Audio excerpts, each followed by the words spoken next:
Hello, hello, hello sa lahat ng Libra. Welcome to my channel. Ako nga pala si Mystico Moreno at sa channel na ito, babasahan ko kayo ng inyong Tagalog love reading. And for today, gagawin ko ay ang inyong weekly love reading for February 9 to 15. So, tatama siya sa Valentine's Day, Valentine's Week.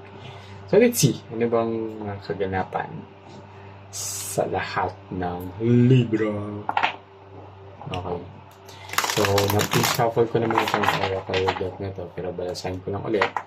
And sana mag-resonate itong reading na to. And if hindi man mag-resonate, it just means na hindi para sa inyo itong reading na to, huwag niyong pilitin.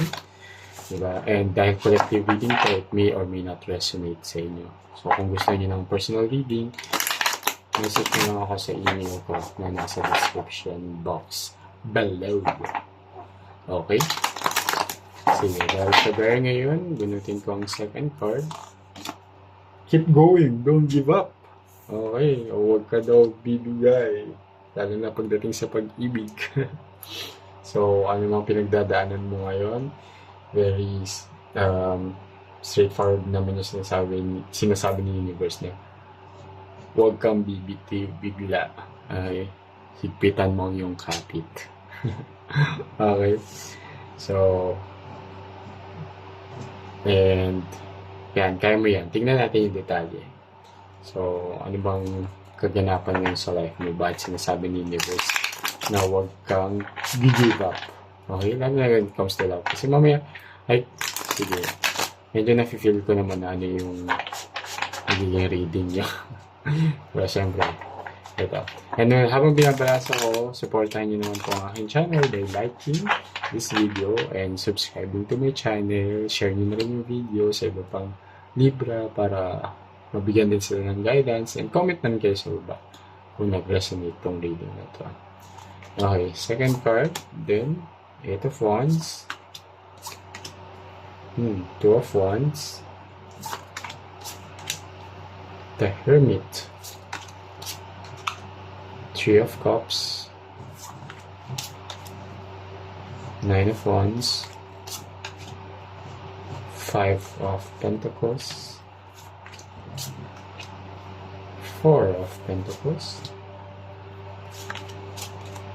and 8 of Pentacles. More Wands and Pentacles. Okay.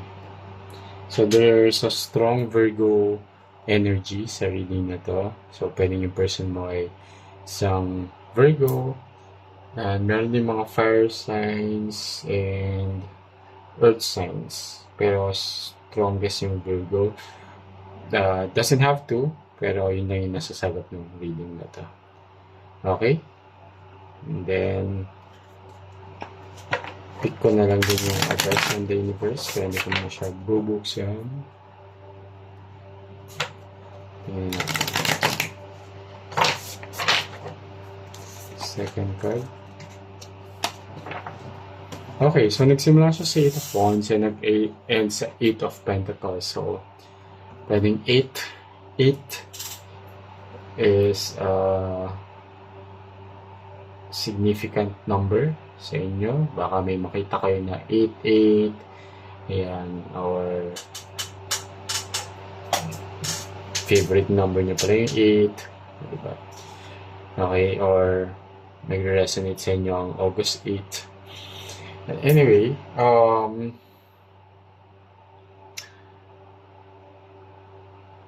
so 8 of Wands is a card of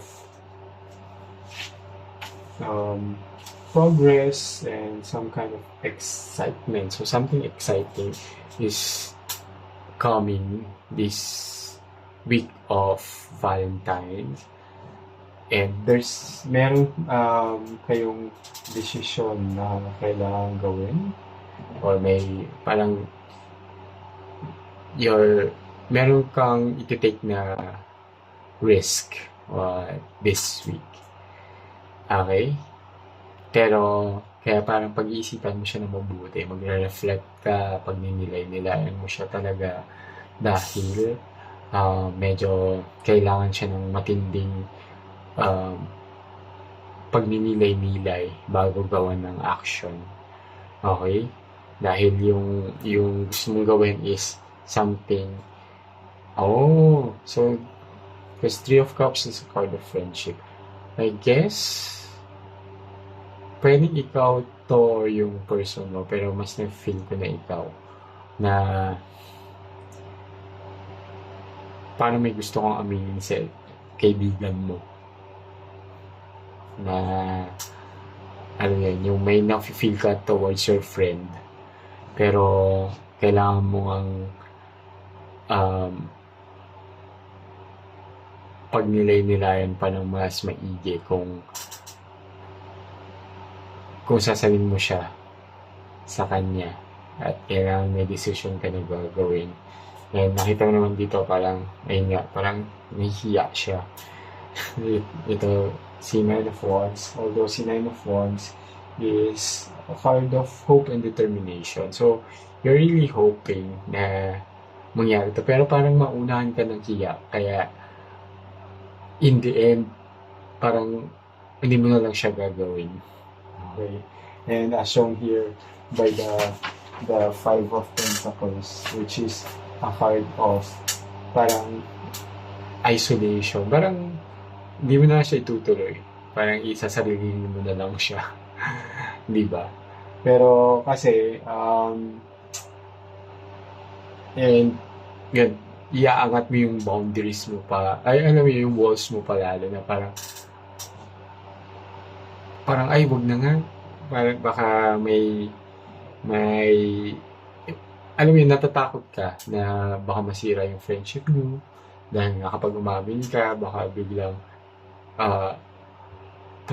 hindi naman romantic yung feelings niya sa'yo, platonic lang talaga. So, nandun yung fear mo, parang yung takot mo na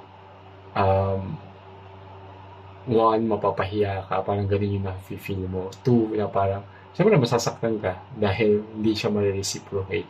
And three, parang natatakot ka rin na baka dahil sa gagawin mo, parang magkaroon ng magkakailangan kayo sa, alam mo yun, may ilang kayo pala sa isa't isa na would manghihinayan ka kasi parang siyempre from close friends tapos biglang dahil umamin ka, ito yung may ilang na siya sa'yo, di ba? So, yun yung gusto mong iwasan. And I think yung decision mo is to really stay na lang as friends. And, pero, di ba, kung mabalik tayo sa oracle reading na huwag kang give up. Okay? Try mo lang. Alam mo yun, na-feel ko dito dahil magkaibigan naman kayo, ay, ano lang yun, parang nasa utak mo lang na, baka ganito yung mangyari, ganyan, pero try mo lang. Dalawa lang naman yung pwede mangyari, on the positive side, na parang, okay lang din sa kanya na express mo dahil parang nagugustuhan ka rin niya. Or, parang sasabihin niya sa'yo na, no, pwede kayo mag-stay as friends, na walang ilangan, ganyan, na platonic lang talaga, and you just have to accept it, diba? Pero, for now, yung mga doubts and mga pag-aalinlangan mo, huwag mong hayaan na lamunin ka, kaya and huwag kang give up agad, dahil nga, hindi mo pa naman natatry, diba? So, subukan mo muna, diba? Kaysa yung ngayon pa lang hindi mo pa nasusubukan, give up ka na agad.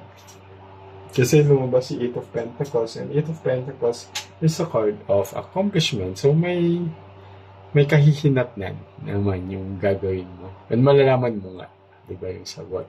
So, it's something exciting para sa inyo. And tingnan natin yung advice ni Universe. Okay. O, diba? Ambition. So, in a sense here, since sa love reading siya, it's something that you really want and you really manifest. And gusto mo din talaga, parang in love reading, parang siya talaga yung gusto mo. Yung ina-ambition mo, parang gano'n, sa aspeto ng pag-ibig. Parang kung career siya or ano, ito yung ina-ambition mong career, ito yung ina-ambition mong mga bagay. Pero sa tao, sa pag-ibig, siya yung parang inaambisyon mo na maging kapartner mo or magkaroon ng romantic relationship with. So, at since siya ang ini-aim mo na maging partner in life or, di ba, maging um, boyfriend or girlfriend, ganyan. Regardless ka nung gender to, di ba? Yeah, wag kang bibigay agad sa sitwasyon. I mean, uh, wag kang gumive up agad hanggat hindi mo pa natitry. Okay, so I really hope that this reading resonates. Maganda naman siya. I mean, meron lang kang talagang kailangang gawin para and kailangan mo talagang upuan siya at pag-isipan ng mabuti. Pero wag masyadong magtagal kasi para alam mo naman na try mo lang, di ba? Kasi pag hindi mo sinubukan, mas dun ka magkakaroon ng mga what ifs and regrets. Okay? So, I really hope this resonates. Ako nga pala muli si Mystico Moreno and kita-kits sa susunod na reading. Ingat!